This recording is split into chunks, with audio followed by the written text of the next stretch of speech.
Muy buenos días, mi nombre es Valentina Torres Echavarría y hoy les voy a hablar sobre el origen y la evolución del castellano. La historia se inicia con los pueblos que habitan en España, antes de la llegada de los romanos. Allí vivían iberos, celtas, lusitanos, astures y cántabros, vascones, carpetanos y vetones, contestanos y túrbulos, cada uno con su propia lengua. De estas lenguas, sobre todo del celta, hemos heredado la palabra como bruja, arroyo, ceberro, izquierdo, camisa, lanza, cerveza, sapo, perro, entre otras. Para esa misma época, la península era muy visitada por los griegos, cuya lengua se hablaba en las factorías o en las instalaciones portuarias que levantaron en España a partir del siglo VII a.C. ¿Cuáles son los primeros textos escritos en español? Los primeros registros escritos del castellano o español son llamados glosas. ¿A qué se le llamaba Romania? Primero se le llamaba Romania a la proporción de imperios romanos en que predominó el latín como lengua. ¿Con qué obra se inicia la literatura en castellano?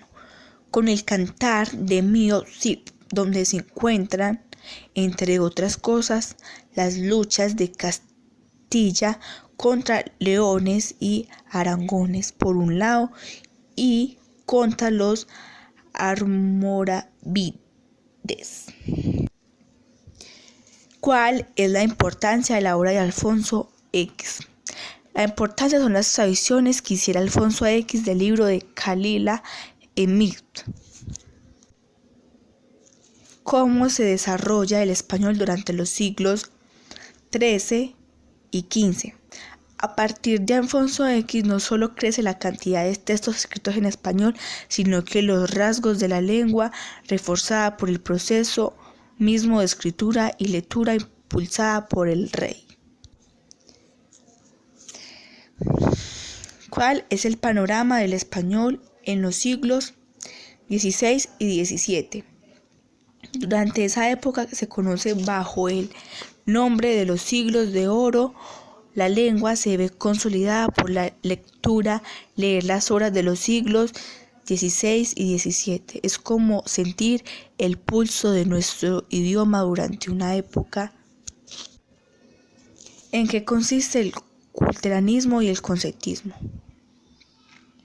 El culteranismo y el conceptismo, entendido por culteranismo el uso abundante de las palabras cultas o de sintaxis.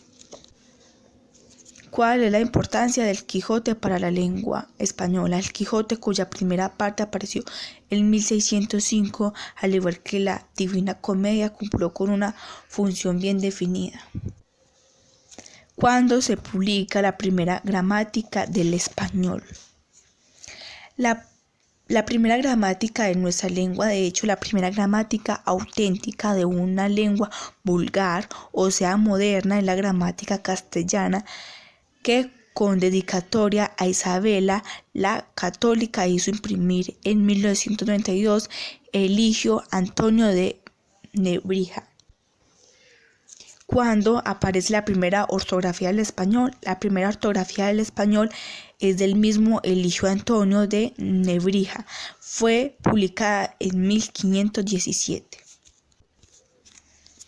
¿Cuál es la ortografía más revolucionada de esa época? Sin lugar a dudas, la ortografía castellana de Gonzalo Correas, publicada en 1630, escrita con el fin que la lengua salga de la esclavitud. ¿Cuándo se publica el primer diccionario en español? El primer diccionario español se publica en 1492, escrito también por Nebrija. ¿Cuál es la importancia del diccionario de Covarrubias? El tesoro de la lengua castellana o española, publicada por Sebastián Covarrubias Orozco en 1611. cómo establecen las relaciones lingüísticas entre España y América. Al inicio los españoles optaron por suponer su lengua a la fuerza, pero poco a poco y medidas los indígenas aprendían el castellano.